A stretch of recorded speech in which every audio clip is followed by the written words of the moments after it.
Hi, Bru.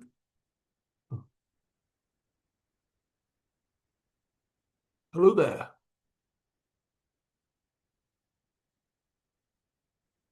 I am masquerading as Clive. Can you hear me, Bru?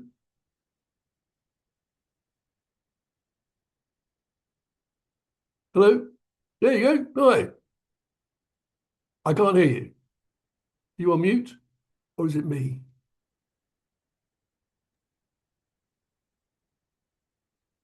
It might be me. That's picked up the wrong microphone. Oh, no, I can hear you. That's it. No, it keeps saying a USB-C microphone on it, and it's not. It's a other one.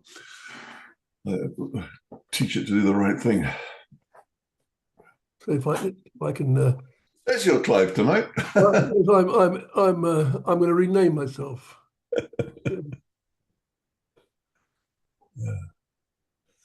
uh, Now I'm going to fiddle around with the zooms on the camera here. Right. The name of the blasted program.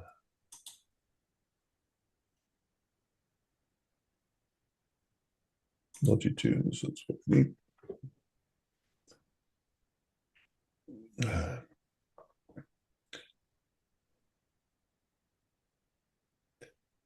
Yeah, I've just gone through a very stressful 3 or 4 days. Really? setting up a complete new system, and then decided I needed to sort out 15 years of files and reorganize everything. And it's never as simple as it should be. Did you finish it all? Yeah, no, just about got there now. Nearly sorted. And things will be better when it's done. Well, as long as you believe that's true, that's all that matters. Yeah. So Clive has gone off to, I think, Tanzania. Has he? Yes, apparently he has what he referred to as being his elderly father, Yeah. who's in his late 80s. He's gone to see him. Ah, good for him. Oh, nice. Yeah. Yeah.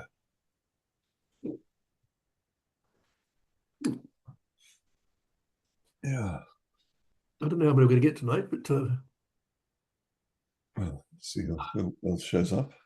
Strange times, aren't they? My well, it's goodness. not the whole. I World's know got I've become a sort of party pooper of the group with my with my constant sort of negative um, view about the future. But it is very challenging to look for I mean, to look look for hope. Yeah. for hope. Look for reasonable for evidence of things going right at a sufficient scale and speed across almost any dimension. I mean, there are places where good things are happening, but at the big issues which are determining factors, things are just awful and they're getting worse.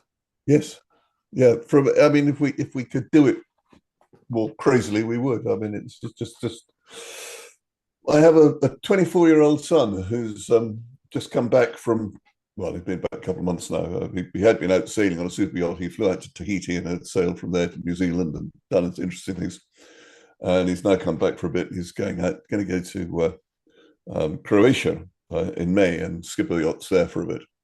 But he's really concerned about what the future holds and how to structure, deal with it. Long discussions about what skill sets you need. Actually, I find that quite reassuring because my sons, who are twice the age of yours, my older son has just turned 50 and the younger one is a couple of years younger. Yeah. Um, they don't seem to, they intellectualize it. They're aware of these issues, but it doesn't trouble them. They just, it doesn't worry them. It doesn't prey on their minds at all. Yeah. And I find that really odd. Yes, I find out. But well, Max is, he says some of his friends they're either deeply concerned or they've just written it off completely. Switch it off, yeah. Just pay no attention to it and just pretend it's not happening. No, he's got a degree in environmental sciences and geography, and of course, he's been exposed to me being full time in this space for the last 15 years as well. So, yeah. Right. All right. Well, good evening, gentlemen. We just wait a couple of minutes before we start making up an agenda for the evening. As you are aware, I'm standing in for Clive tonight, so I'll need all the help I can get. We all talk a lot. I got this all wrong last week and crashed a different meeting, thinking I was doing this then, but I trust that they all sorted that out after I exited. That's a little meeting that Clive runs to look at certain work that they're doing. A group of them to do with atmospheric seeding and so on. It's got a great name, ARC. It sounds like Noah. Yeah, I'm not sure what it stands for actually. Atmospheric comes into it. Atmospheric something. Oh yeah. Right. Oh, there's Chris and Sev, and we got the note. Hi there. Good evening. Sorry? Good evening, Sev. Well, good morning. Was it for you? Sorry. That's better. Yeah. Yes. It's early morning. It's very misty up here. It's rather pleasant actually. Early autumn weather. Good. Well, we got exactly the opposite here. Yes. Well, you'd have early spring, wouldn't you? We do. Early spring is, and I just listened to the weather forecast, and we have warm air coming up from the southwest, and by midweek it's going to be 20 degrees centigrade and blue skies. Where are you? Bru will be out sailing then. It won't last very long. It's only a couple of days of warmth. Right. It's been raining up to now. Let me share my screen, and I will put my little agenda sheet up, and we can then so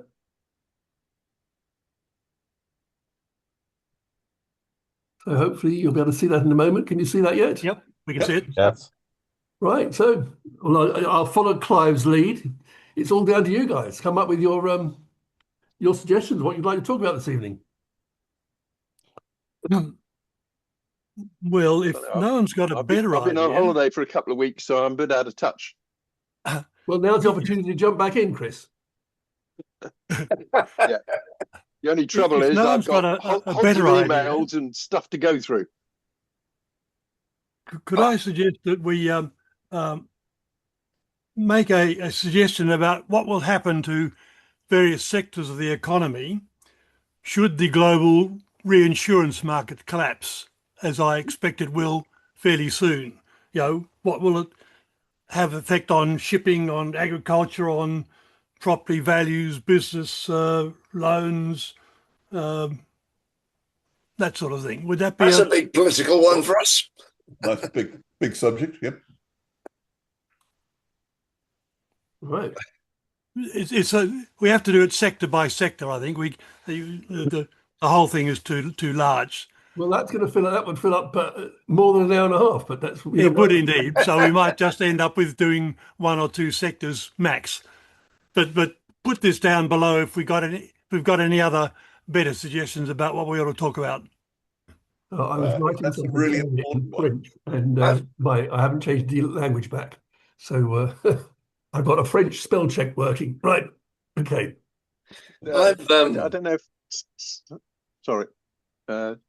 After some you, of you whoever have that was. seen a report about sea level rise. That they reckon it's been greatly underestimated in some parts of the world because of some methodological flaws in the processes they went through, and not a trivial amount. In some cases, they reckon they may have underestimated the existing sea level rise by something like 0.5 meter, which is not trivial. Right, that's another one. That's another good one. I've got a bit of an interest in a subject which may be well understood by everybody, to do with the Kubuqi Desert and Wang Wenbin. It's a very positive story. They've regreened the desert, but what's of interest to us perhaps is that they've increased rainfall by something like 5 times annual rainfall in this desert and regreened something like 50% of it. Fascinating. Where is this? It's an amazing story. Amazing story. It really is. I thought Where is it? Kubuqi was a form of theatre. What is it? Yeah, Where it is is. the Kubuqi Desert?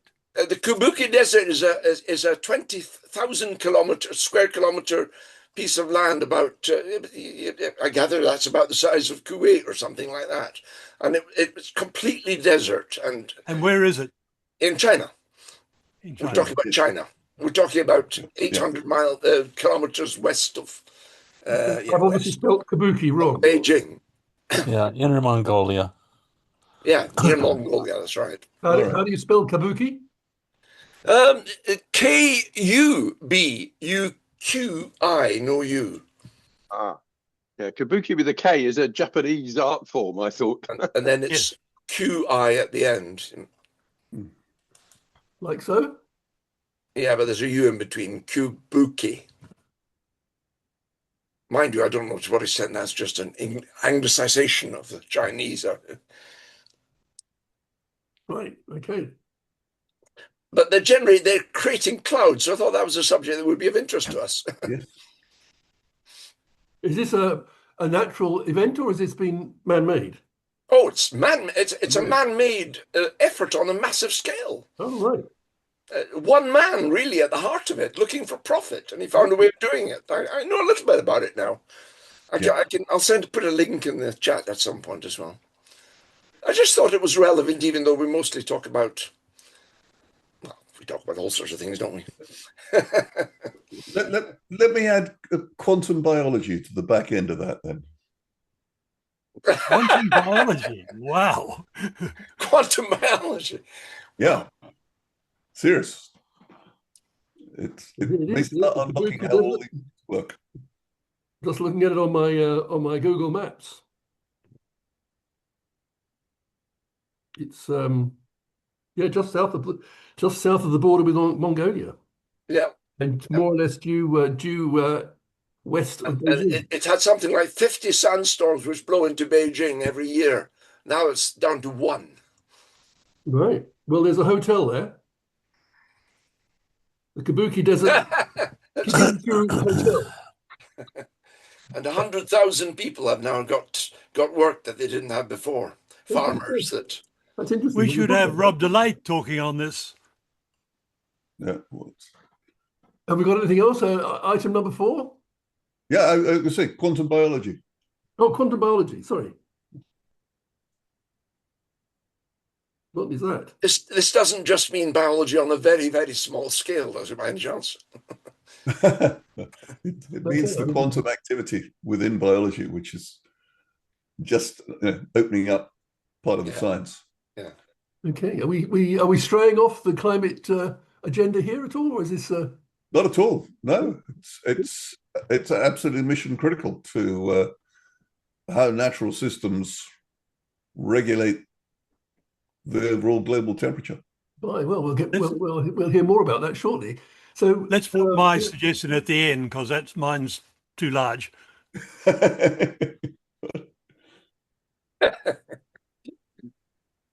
Life, the universe, and everything. How about that as a subject?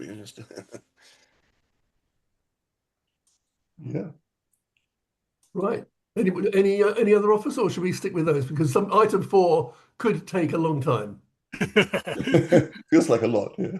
Okay, well let's go with this. Let's start with Chris, just talking about this paper on the sea level rise. It's been underestimated. Do you want to fill us in on what you found there? Yep. Just a sec while I pull it up. I'll stop sharing. Yeah, there's a Guardian article that I put a link in that I first came across it, and it says that the analysis showed average levels were 30 centimeters higher than thought, and up to 150 centimeters in Southeast Asia and Indo-Pacific. And that's because the people doing these in original estimates weren't actually taking actual measurements from sea level, from tide gauges. They were using what they call the geoid, which is a sort of a digital representation, I think, of what they think the level of the sea is. And obviously, if you're starting in some places where the sea level is already 150 centimeters more than you thought, some of those places, particularly Southeast Asia and so on, small islands and things, that's a really major problem. It's a big threat to coastal communities, particularly in the Pacific and other low-lying islands around the world. And it's all down to a methodological problem. There's an actual paper in Nature about it, but it's not open access. But I'll put a link into the Guardian article, which is obviously you can actually look at, which is probably a bit more helpful. Tell me, Chris, are they saying that the historical data is understated, or are these projections that are underestimated? Or both? It's not. It's where people have probably in the last few decades have projected or made assumptions about the sea level rise, but they didn't use tide gauges in many cases. They just use this so-called geoid, which is just a sort of digital representation of what they thought the sea level would be, and that was mainly because in some cases I think tide gauge data is very sparse, and in some cases also a very short duration, and therefore is not very good at trying to look at long-term trends. Whereas obviously in some parts of the world like the UK, we've got very long-term trends of that sort of data, and you've got reliable measurements. So in many cases, they weren't using measurements at all. They were just using this sort of form of estimation, I suppose, of what they thought it was. So this was affecting both methodological problem. This was affecting both historical data and future projections. Yeah. No. I'll just put a link in the chat to the paper. I mean, the Admiralty have charted the world for years. Yeah. And they've put in tide gauges in ports everywhere. And you'd have thought we'd have pretty good data information for that. Yeah. Well, apparently in some parts of the world it's not so good. But even so, I think even maybe where there were some data, they've still used these geoid things, and it's caused a major issue. How many of them are there around the world? So I'll put the link into both the Nature article and the Guardian article as well to the chat right now. There you go. Right. Anyway, I just thought it was interesting because it is a significant issue for some parts of the world, obviously. Right. A few centimetres might not be a problem, but 30 to 150 strikes me as being a major problem. Absolutely. Yes. Can I just go back to the agenda? Since we set the agenda, a few people have joined, and I'm anxious not to deny them the opportunity to add their thing. So what I'm going to quickly do is to share the agenda again, and we can perhaps just have a quick look at that. Yeah, good idea. To see whether the latecomers want to add anything to it. So we had this item from Chris just now talking about the sea level. Alf wants to just bring us up to date with some weather management in China that has radically altered the rainfall in this desert region close to Mongolia. Bru wants to talk about quantum biology, and Sev has opened up a huge topic about the broad consequences of what he can regard as being the imminent failure of the global reinsurance industry. So anything else that anybody wants to add to this? I'm conscious of the fact that John and Brian and Bruce didn't participate in this exercise earlier, or at least if you did, I didn't notice. So if you have something you want to add, please do. Just on sea level rise, I read from an interesting paper on Antarctic future sea level rise, a different issue from immediately past, but it gives quite an insight into projected sea level rise over the coming centuries based on separating Antarctica into 18 drainage basins. Okay, should we add that in here just to talk about that when we get back? So Antarctic...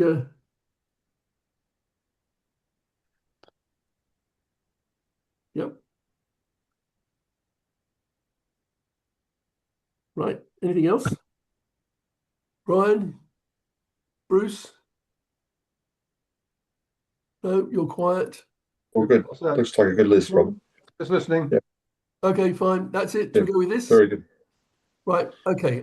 So we'll go back to the agenda as it was. So, Jean, if you want to spend a few moments just bring us up to speed with the SLR issue in the Antarctic. That would be good. Well, let me share two graphs that I downloaded if I can share my screen. Oh yeah, do you need permission to share it? Do I need to do? Yeah, I just sent a request. Okay, fine. I've done that. Okay, can you see this yet? No. Let me try again to share. There we go. Okay. Uh-huh. And over on the left side is division of Antarctica into 18 drainage basins. Some of them drain a lot more ice and snow than others do, and they could become, over the course of centuries, more melted water drainage. So these are the 18. The largest circles, most of them, really all of them concentric, given the concentricity is at what temperatures they melt. And the largest are the upper left, the Filchner, over in East Antarctica. The largest are the Amory and the Totten Muskow, and also in south part of East Antarctica, the Ross Ice Shelf. And the people who did this study are projecting several different methods of ice melting. Some is marine ice cliff instability. I think there's melting from underneath, has to do with grounding lines. I think they included a couple of others. And I have yet to digest this in a way that I find very usable. But anyway, there is that.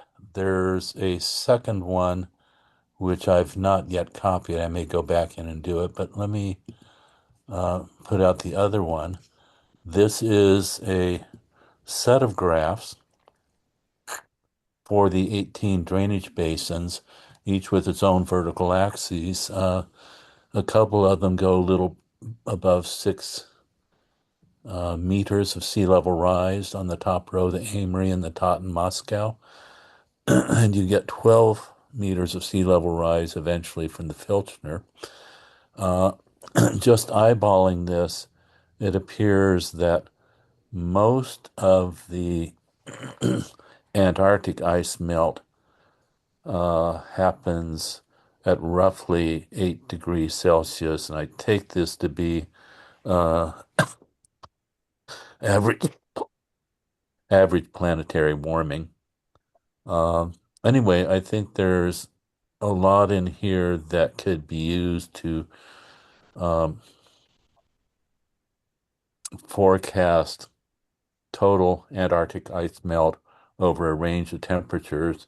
And if you have a range of temperatures from other things, such as albedo change and greenhouse gas emissions, both human and also from carbon sinks turning to sources, this would show that we're going to have a lot of sea level rise, but a lot of it will probably be after humanity, bulk of it after humanity ceased to be a factor directly. I noticed that the Thwaites Glacier one is much more at risk short term than all the others by quite a margin.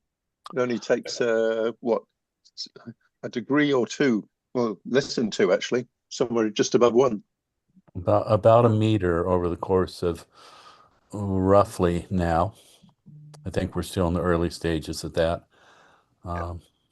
That's got to be wrong because you're showing 12 meters of sea level rise in Filchner with 2 degrees of warming. That's reading it the right. current level. That's the current amount of ice there. Oh, that's current amount is there. Okay, so how it's But okay. you still have 11 when you're at 6 degrees Okay. Celsius I was global warming. misreading that wrong. Okay, that's a Well, quantity most of that's that ice left. stays there until things Right. get pretty bad, and humanity may not be around a whole lot at 6 degrees. Is Okay, my perception. so it's primarily Thwaites. Yeah, assumedly Thwaites is going to get melted fastest because it's got seawater running in underneath it. You'll get At some the from moment, reanalyzer is showing me a 24 degrees centigrade anomaly over it, right? Just the moment. Thwaites is the one that people have all been worrying about. That's going to be Yeah. potentially the first one that's going to go in a big way. You're also getting probably as much from Ross West, second row, fourth column.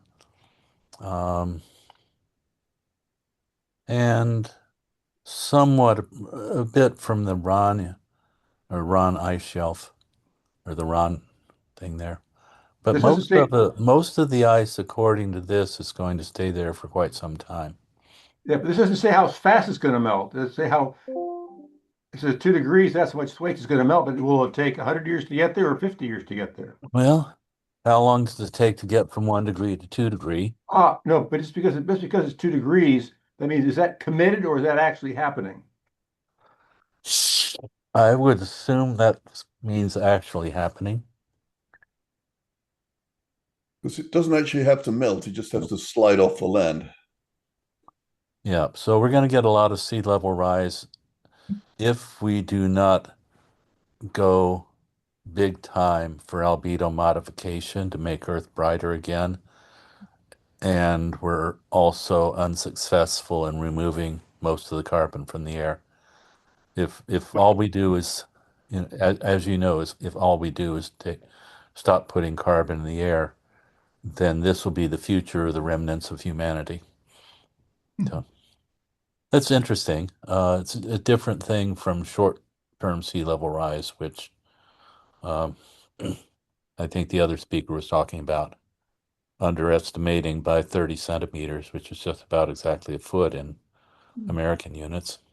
Have you put the links to this in the chat, Gene? Let me see what I can do about that. Because it would be good if people could have a look at this quietly, because there's a lot of detail in there. Yeah. Well, I'm going to unshare my screen and go hunt around for the link. Okay, great.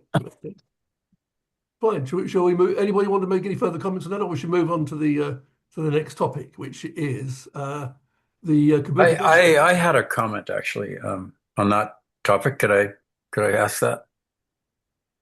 Go ahead. Okay, so Gene, in the article, I guess I should read the article, but again, this is along the lines of Bruce Parker's comment. The time scale for these, when you reach the tipping point, then you're irreversibly going to cause some destruction of the ice, either flowing in, sliding into the ocean or melting or whatever. But the time scale, they talk about time scales of hundreds and hundreds of years for this to play out, even once you pass the tipping point. So I wonder, in that article, or anybody knows, I mean, what is the time scale for affecting that loss of ice after you pass the tipping point, I guess, yeah, of whatever trigger of temperature rise. I don't think we know very well the time scale. I did see a paper by Rob DeCanto and Jonathan Pollard the better part of 10 years ago, in which they were showing, and these are renowned glaciologists, that under some conditions, this probably 5 degrees Celsius warming, maybe more, by 2300, 2400. They were looking at loss of Antarctic ice corresponding to it's either 12 or 25 meters of sea level rise. So if warming happens really rapidly at the rate of 4 or 5 degrees Celsius per century, you can see a lot of this happen pretty rapidly. Yeah, that graph. It was what I took away from their article, and I find that reasonable. We've had, coming out of the most recent global glacial maximum, there was a period when sea level was rising about, if I recall correctly, about 7 meters per century for several centuries. Let me see if I can It's pretty huge, and that was with an orbital forcing, or rather a greenhouse gas forcing of 280 parts per million. Yes. Yeah, a lot was going on there.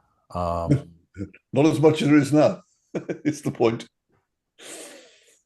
I guess what I was wondering, I mean, they make these projections, they must have some basic model for what the general time scale for a certain mass of ice to slide off, or whatever the fundamental process is. They must have some sort of back of the envelope gauge of how long a given process takes to act,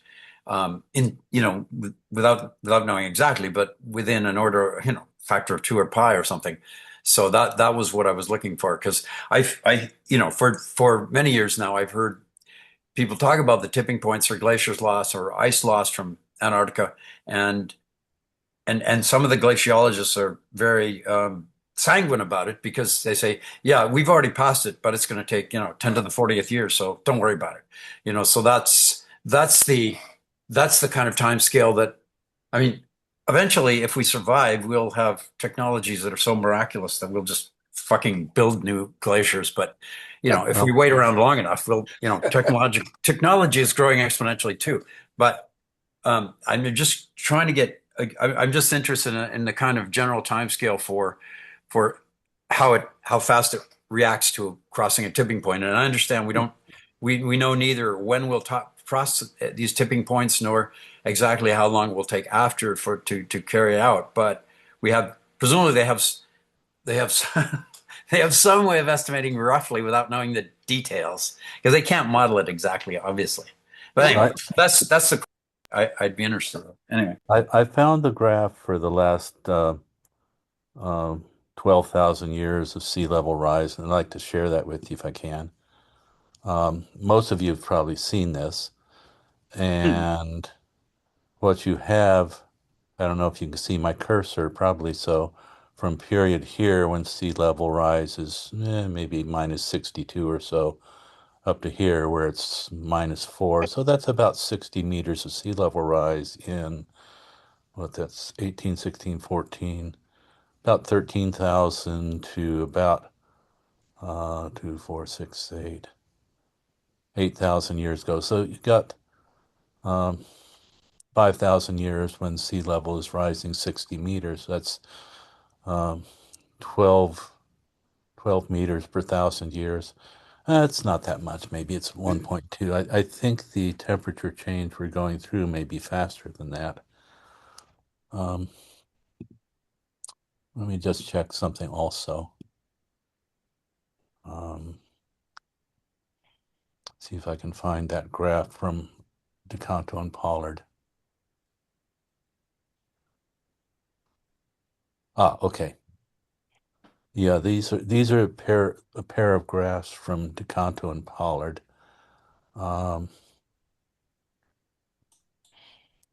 And I don't remember how many years or centuries this played out over, but it seems like I remember the year 2500. And they're looking at a difference there of 8.6 meters of sea level rise, depending on what we do. If I recall correctly, that's by 2500. Yeah. Anything over 1 is pretty calamitous. Oh yeah, we're guaranteed to do that. The question is, how fast does the calamity come? Yeah. And it's not clear to me that I'm skeptical that it'll be something like 9 meters this century, but I'm doubtful that it will be as little as 1. Right. Yeah, your first graph certainly was committed sea level rise, not actual. First one you showed is committed, because there's more than 4 meters of sea level rise already baked in at 1.5 degrees. Oh yeah, lots is baked in. It doesn't say how fast it is. That depends, I think, on how fast we let the planet warm up. And it is accelerating. And I think Tom Harris, who maybe some of you come across him recently, has pointed out that the very top layer of the oceans is gaining heat rapidly. and the deeper layers are not really gaining all. And what you're seeing is the effects of thermal stratification, which I think is driving the acceleration we're seeing in surface temperatures. Yeah, probably. The Sounds deep good. ocean is not accelerating how fast it's gaining, but the surface and the air is accelerating quite a lot. I think the thermal stratification has a lot to do with that. Right. I mean, I suppose ultimately the question here is what's the current policy, whether this has any policy significance for us today, whether it implies that we should change what we're asking to be done. Clearly, what's being done is woefully inadequate. But Cool Earth off and Well, take carbon out of the air while the only you're way doing it. the only way to maintain fisheries is to address the loss of upwelling. The Panamanian sardine fishery already failed in January 2025, and that's likely to become increasingly regular semi-annual event, especially with El Nino coming around the corner. We're looking at a very bleak January 2027. And when these upwelling failures occur, you're going to lose primary food security, primary production, and marine food security. And Panama is just the beginning. We're seeing these effects already in the tropics, seasonally in the subtropics, and at temperate latitudes. So this is much more serious than anyone's letting on. I mean, this is the beginning of the end on food security, unless we can address the access to deep nutrients. Half the photosynthesis on the planet's in the ocean, and it's at risk right now with that surface ocean stratification. Thank you. Fine. Okay. Shall we move on to the next topic? Have we done sea level rise? Fine. Okay. So the next topic is the Kubuqi Desert. Alf, take it away. Yeah, I'll say a few words about it, but it's just something that impressed me a great deal. I saw something about this fellow called Wang Wenbin, who apparently won the very prestigious top ecological award from the UN at one point as well. But it concerns the Kubuqi Desert and how it was just a bleak and terrible desert with 100, at most 100 millimeter rainfall per annum, going as low as 70 millimeters in 2016. By 1988, by 2016, the rainfall had reached 456 millimeters, five times the level of rainfall. Clouds were being formed by the greening of the desert, and they greened it with the mechanism. A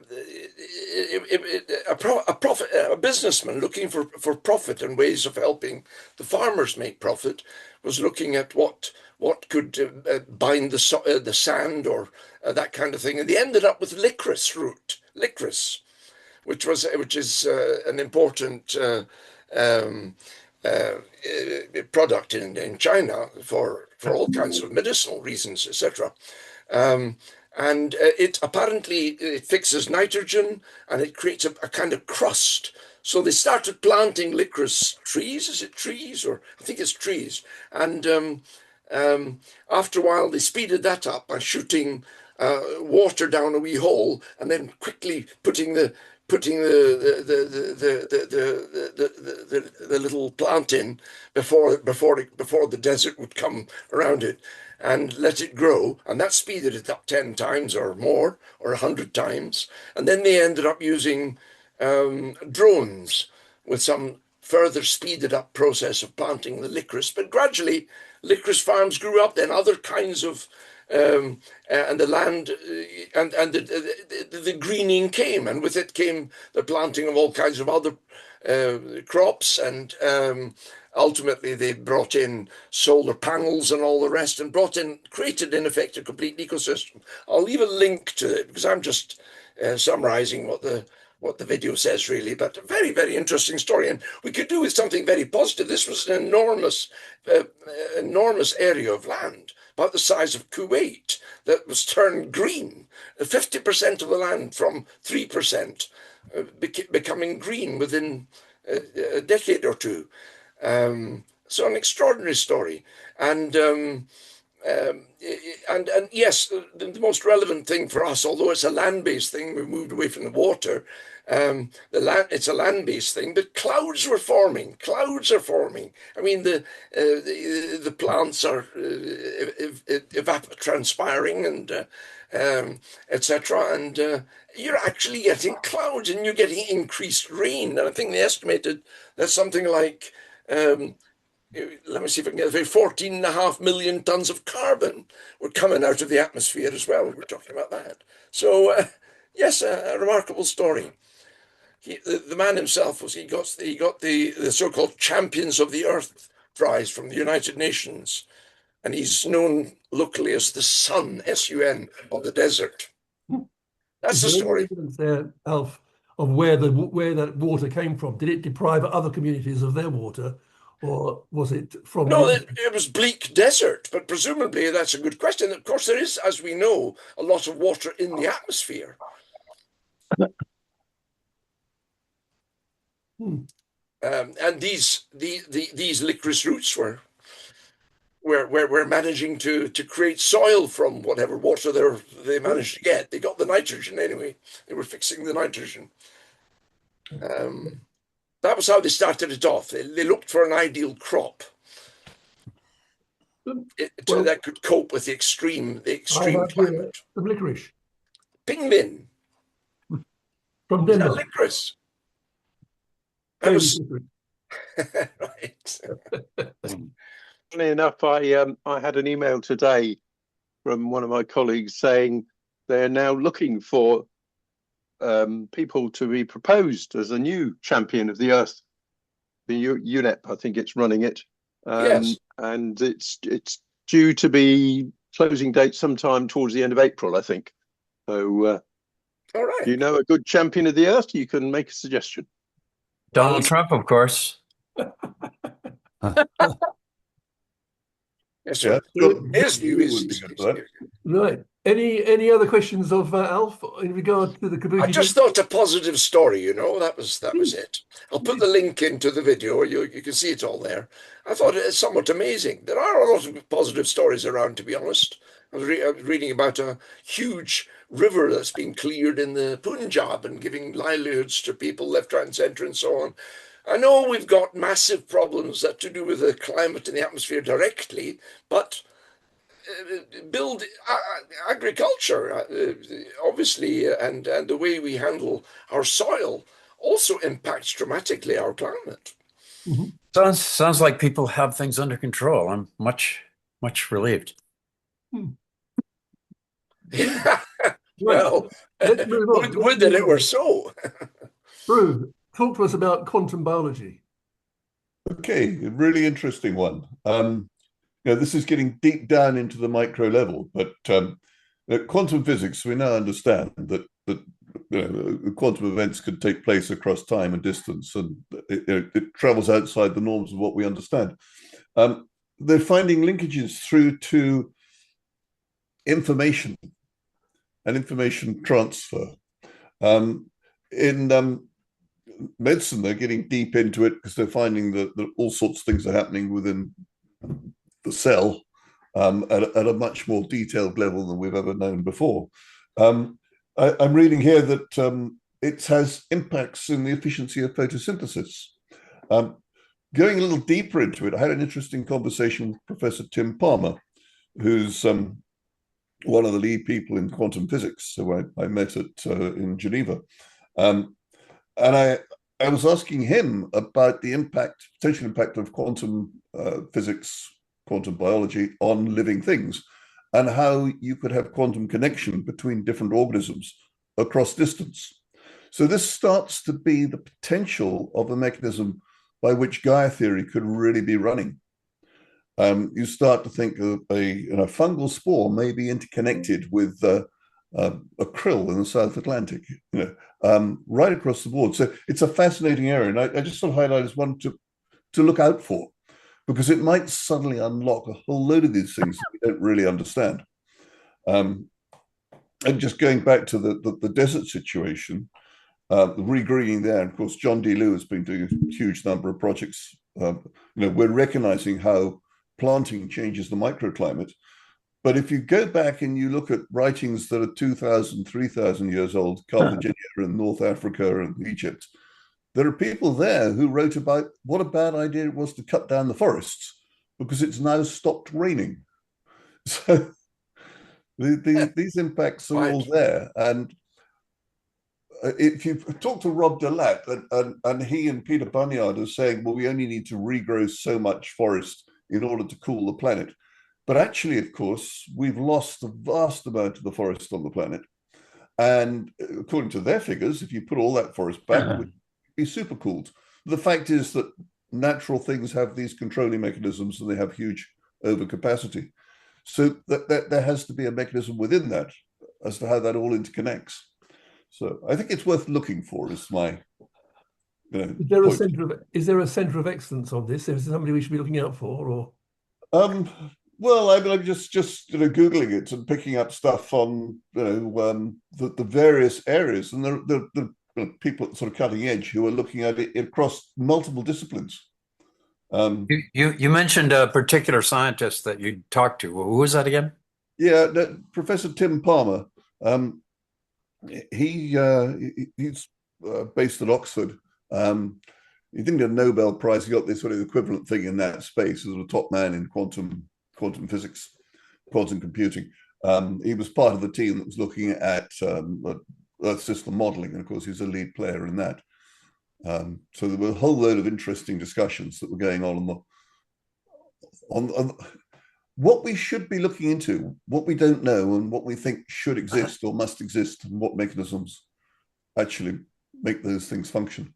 This was a particular conference, Brew, that you were at? This was the International Center for Earth Simulation that Bob Bishop hosts with the ISIS Foundation in Geneva, which is a biannual event.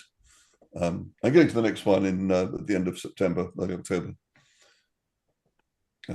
It's mainly about how we build whole Earth system modeling, and Bob Bishop and his team 6 years ago were talking about how they build a supercomputer to build that whole Earth system model. Now it's much more about how we bring the various parties together to actually create that. So this goes beyond just climate modeling. This is bringing all of the component parts together. So we've got engaged with people like Space Eye, who are connecting up all this satellite data with the Internet of Things. And quantum computing becomes really interesting because you're dealing with things of such massive complexity. But all this stuff is suddenly becoming possible, which is really interesting. Fascinating. Right. Any other questions of Brew on that? Or shall we move on to Sev's big subject? Yeah. Well, right. Sev, do you want to tell us all about, is everybody to start with familiar with what reinsurance is? Or should we have just a very brief explanation of the role of reinsurance in the global economy? I can give a bit of that. Reinsurance is insurance for the insurance companies, so that when they issue policies, if they're a bit unsure of what a catastrophe would be, they can insure with one of these big reinsurers, and therefore they can offset their risk. What I'd like to concentrate on for just this session is the effect of the insurance or climate change on insurance rates over the past several years and in the future. Now, my house insurance rates for the past 6 years have been increasing at the rate of about 25% per annum, which is a huge rate, you'll understand. It's becoming quite a number of regions in Australia are now uninsurable for houses, particularly those in low-lying areas.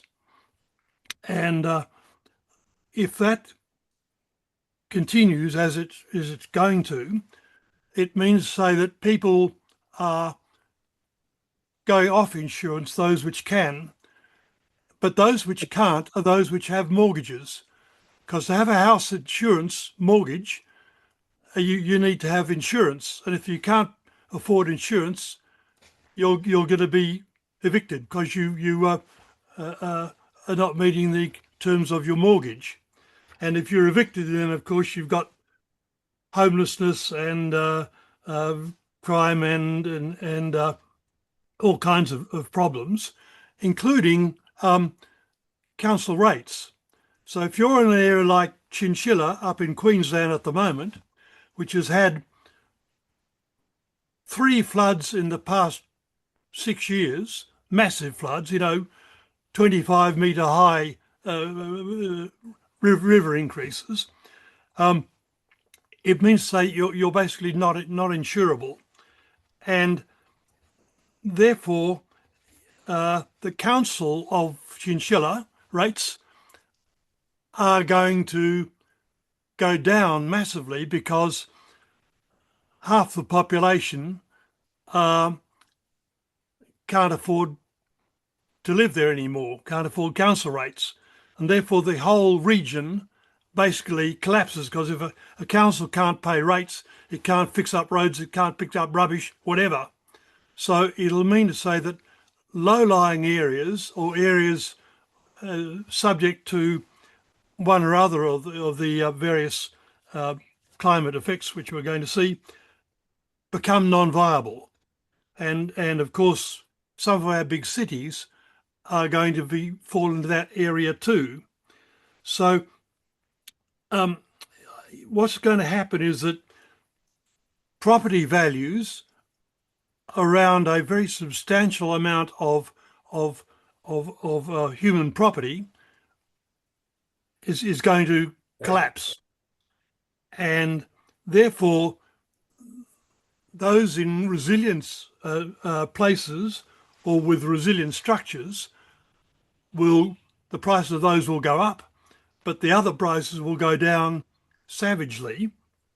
And it's going to be interesting to see how governments react to that, because they won't be able to insure these places themselves. It's simply too much for governments. Individuals can't do it. Businesses can't do it.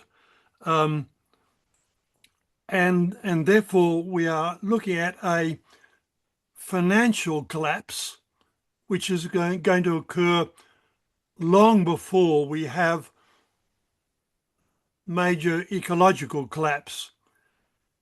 And I'm not quite sure how governments and peoples are going to react to it. It's not going to be easy. I'll turn it over to people now. Has there not already been a lot of reinsurance problem to do with the wildfires in California, for example? So they've just been increasing their rates greatly, yeah. But they have been also determining some areas are uninsurable. Yeah. So a lot of the land in Florida, possibly including Mar-a-Lago, are being determined to be uninsurable by the insurance companies there. There are temporary solutions whereby state governments are putting in sort of low-cost insurance levels, but those are temporary fixes which can't solve the problem. They'll simply make the state budgets worse. And therefore, it's going to be, well, interesting from a cold-blooded point of view, but also very important if you're living in one of those areas about what the heck you do. You can't sell because no one's going to buy. You can't afford to buy elsewhere because you haven't got the money, because you can't get the money from your house. And there's a limit to how many grey nomads or people living in tents on the higher outer edges of cities can live. Yeah. There's an interesting silver lining to this on the other side of it, because the actuaries and the reinsurers don't go out of business. The companies lower down the line, insurance companies, they may get walloped and go out of business. But actually the insurance companies, the actuaries, the intermediaries have power. because it's essential for them to provide insurance for anything to get financed and therefore anything developed, they can actually lay down the law and they say we want X or Y to happen, and they need to exercise their power, and we need to encourage them to do that. I mean, the first example of this that I was aware of, studying this time back, was the Great Fire of San Francisco. And as a result of that, the insurance companies said, we will not insure unless you install fire hydrants and have fire engines and such like put in place. And it's the same basic principle. You know, the insurance companies can stop people building on floodplains. They can demand that we take certain action. And the further up the chain you go, insurers, reinsurers, actuaries, the broader it is and the more powerful they potentially are. So there's a chap called Sandy Trust who was very interesting speaking on this at the Global Tipping Points Conference, who I need to go back to. But it's an interesting area for us to lobby and try and make aware and get them to act, because they really do have the levers of power.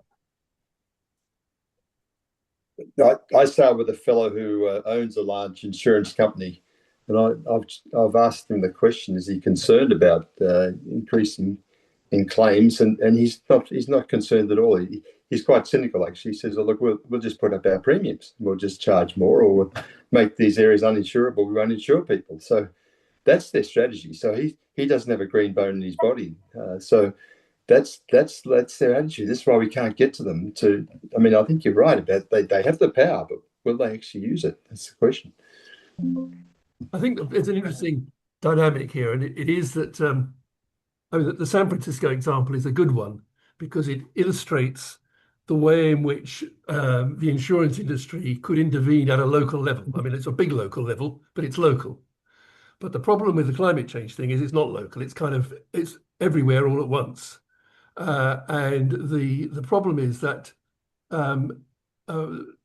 insuring fire risk is a very different issue from insuring flood risk. So when you have a flood, everybody in the area is flooded.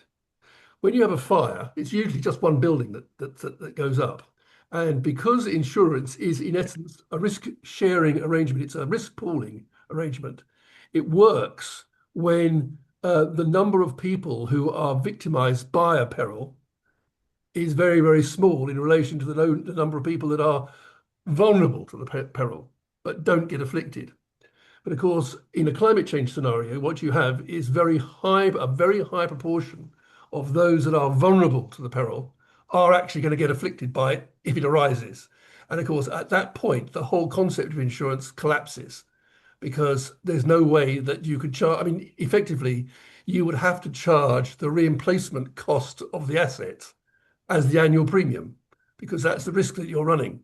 And of course, that becomes completely uneconomic. And effectively, what's happening here, the dynamic here, is that for uninsurable, when you're talking about property, whether it's domestic property or industrial property, if it's uninsurable, effectively, it's uninhabitable or unusable, because otherwise it would be insurable. So it is not unreasonable to expect that land to be abandoned, because if it is unusable or uninhabitable, why would you expect people to live there? They're not going to. So, and the big problem about this is not that fact. The problem is the transition. It's how you protect the people that are being obliged to vacate that territory, to the individuals or the individual homeowners or the individual businesses. Do they have to bear the burden of their losses directly, or does some public authority come in and say, look, chinchilla is that's the end of chinchilla, guys. Finish. We're going to abandon it. We're going to move everybody out, and the public authorities effectively finance the relocation of that community. Is that what happens, or is it just a case of allowing attrition to take place? And gradually, sufficient people will have moved away that the whole community dies, and that's happened in the past. I mean, there are plenty of towns. You only have to go out to the west of America to find all these pioneering towns that were once flourishing that kind of fell by the wayside, and are now abandoned. That's happened in lots of places. So I think this insurance thing is a very intriguing, and I think the point that John just made is very relevant too. And that is, we need to remember always that in almost all cases, insurance policies are annual commitments by the insurer. So they can protect themselves simply by refusing to take on next year's policy, which is what John has said.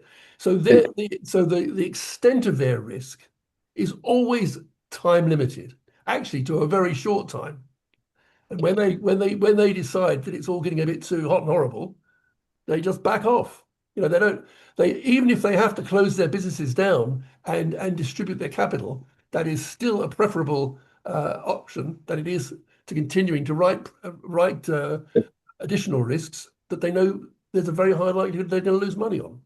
So to me, I think that those that look to the insurance sector as a source of support and assistance are going to be very disappointed, because I don't think it's going to come. Rob, you've got to move up the food chain. This is where you go up to the reinsurers and actuaries above that, because they don't mind if a couple of towns and such like go down. They've got a broad enough spread, and it's all about spreading their risk right across the board. And it gets hard. But of course, when a community gets wiped out and disappears, suddenly you create a space opportunity. A different sort of building might survive in it. A different sort of use may come. Yeah, absolutely. Right. I mean, the point is, Brew, that it's a painful transition, because in that process, there are going to be a lot of losers. Right. And one thing that happens in America is these private equity firms come in and buy things up for a song for whatever purpose they have. And so maybe they'll build, tenements that people can, they can afford it. They can have a business plan. But that happens in a lot of industries. The private equity firms come in. Is this, by the way, is Robert Tulip pushing this kind of idea? He's talking about insurance, but I forget which domains. I don't know. Does anyone know? Because he's made that his big. Anyway, yes, he is. He's pushing the reinsurance industry. And interesting enough, in Australia, the claims for flooding are far greater than fire. Fire is a problem, but flooding is very insidious, and that's where their biggest claims are. Mm-hmm. And presumably, and what about wildfires? Yes, they're bad, but yeah, flooding is their biggest apparently. And Sev, I'm sure your increase in premiums is due to fire risk where you are more so than city dwellings, perhaps. Yes.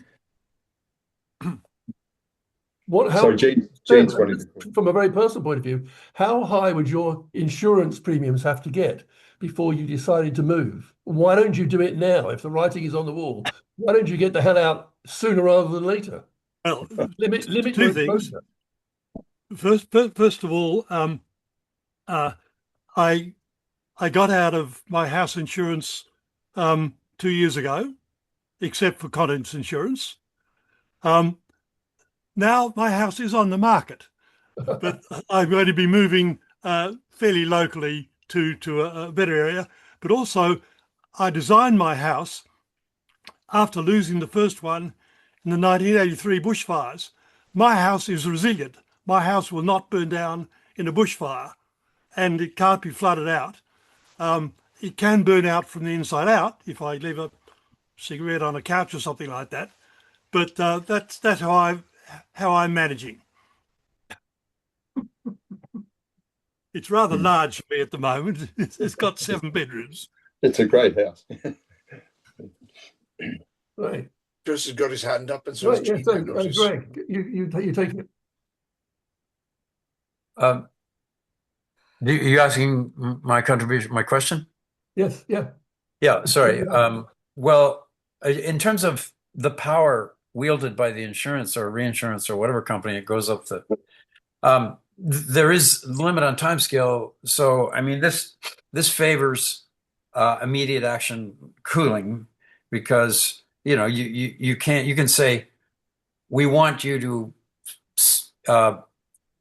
decarbonize the world, and okay, that'll be 100 years from now, and that's not good for them. So, all right, well then you got to use SAI SEVs thing or whatever the hell, you got to bring down the temperature. So the only way, I mean, that power can only be applied to fast acting solutions. So it favors cooling rather than, you know, the decarbonization, it would seem.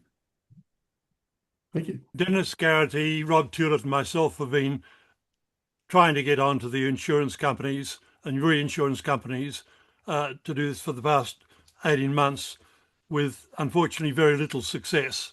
They've either got their head in the sand, or else they're thinking that they will ride through it, as we were told by John's insurance company, who's just getting out of the market. Okay, you can keep on getting out of the market, but if you keep on doing that, you'll end up with no market. So maybe you won't lose money, but you'll lose your business in the end. Chris. Yeah, I mean, people are. Oh, I'm sorry. Go ahead, Chris. I was interrupting. I was just going to raise something analogous. So if you just want to come back on that, go first, Greg, and I'll come back after. Okay. Well, I was just going to say that people are still moving to Florida, as far as I know, and they're getting insurance somehow. And also, on the other hand, in California, where I live, it's certainly the case that insurance has been going up. I guess I'm too afraid to track it as like Sev is, but on the other hand, I mean that the number of insurers in home insurers in California has gone down to, you know, they've just exited. And that, things like the LA fire is, you know, it's not the San Francisco fire, but that was a massive hit on the insurance industry. And then, of course, California, the state, has been having to take is the insurer of last resort when the insurance companies leave or refuse to insure things, and that, of course, that spreads the cost over the whole citizenry in the state, and you know that's not a solution in the long term either. Yeah, so in Los Angeles, there was $350 billion worth of damages, but the insurance companies canceled policies throughout 2024, so they're only on the hook for around $42 billion. So it's about 15% of the total damage was actually covered by policies. The rest was covered, was homeowners taking losses. This is huge, and they're walking away from the business now. It's criminal the way it's happening, and there are several private firms coming in and offering insurance to high-value homeowners if they do certain mitigation measures. So it's turning around. I hope there'll be the 2% of reinsurance industry that can wake up and actually continue the business. Everyone else is just walking away. I think that's true not only for California, Florida, part of Australia where you are, but we have hurricanes coming through the United States from time to time. We have a bunch of different floods, and what I read is typically 30, maybe 35% of the property loss on damage on average is insured. So it's not unique to Florida or California. People just rebuild as they can from their own resources, which may be significant in a limited number of cases, but are pretty insignificant more, and people just suffer. I think when you cannot get insurance, if we keep on going the way we're going to have more people who build structures out of thatch, and hurricane comes in every other year and they rebuild from that, but they never get up to the kind of big, worthwhile, durable structures that we're accustomed to here in the first world. That's a good point, Gene. Yeah, and I was just shocked that in LA it was below 20% recovery, which is kind of criminal. Why do you have insurance if it's that low? But we'll see. We'll see where it goes. I think it's got to be hard to set insurance rates when the future is much more uncertain than it used to be, with the global temperature going up maybe half again as much to twice as much on land, and more so in some areas. The Philippines has it especially tough. They're in the Yeah, path of some of the most hurricanes, your first typhoons, I impact guess is they're called. property values are going to drop, and insurance rates will go up. And as the insurance rates go up, the property values conversely start coming down. So you Yeah, get what happens that swing. if you can't get insurance for your mortgage? Then Well, you you'll usually find can't buy the house from a it, bank. it goes beyond it, but that's what you'll find happening first, is that your value goes down, and then someone will buy the house, but they'll be prepared to pay very expensive insurance, which is how the insurers will spread the risk and how they get the cash flow to come in. But it has an overall impact on bringing the value down. Well, but presumably, Brew, one of the consequences of the escalating insurance costs is the capital value of the properties will go down to compensate. Yeah, the insurers will keep making money. The insurers will keep making money because absolutely, and yeah, absolutely, yeah. Yeah, I just wanted to Chris, come and say that we've got similar things in the UK even. There's places in the UK, quite a few places, that have significant river flooding. There's some places that have been flooded more than once in a year, even 3 times, I think, in a few places. And there are places now, I know, in south of Malvern, where a whole village there, no one can get insurance at all. It's because it's just flooded so regularly. Businesses are shutting up and so on.